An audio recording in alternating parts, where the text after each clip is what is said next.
সুপ্রিয় দর্শক, আপনারা দেখতে পাচ্ছেন যে এটি হচ্ছে আজকে শুক্রবার রাজধানী গাবতলীর যে বাস কাউন্টার রয়েছে সেখানকার চিত্র। দেখতে পাচ্ছেন যে আসলে যাত্রী একদম নাই বললেই চলে, এবং কাউন্টারে কিন্তু সবাই বসে বসে ঝিমাচ্ছেন দেখা যাচ্ছে। আমরা দেখতে পাচ্ছি যে কেউ ঘুমাচ্ছেন, কেউ বসে আছেন, এবং যাত্রী শূন্যতায় কিন্তু ভুগছেন বাস কাউন্টারগুলো।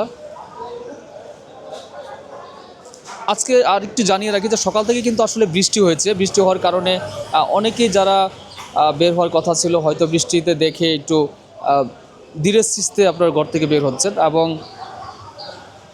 যারা যাওয়ার গতকাল পর্যন্ত কিন্তু আসলে চলে গেছেন। এখন পর্যন্ত যারা একদম না গেলেই নয় তারাই কিন্তু আসলে যাচ্ছেন।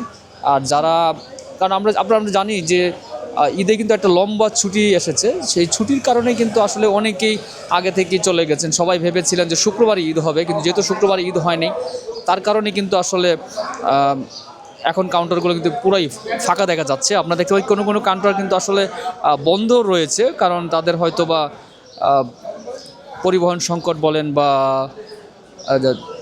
যাত্রী সংকট বলেন, তার কারণে কিন্তু আসলে কাউন্টারগুলো বন্ধ দেখা যাচ্ছে। আমরা দেখতে পাচ্ছি কাউন্টারগুলো কিন্তু আসলে যে শূন্যতা বিরাজ করছে।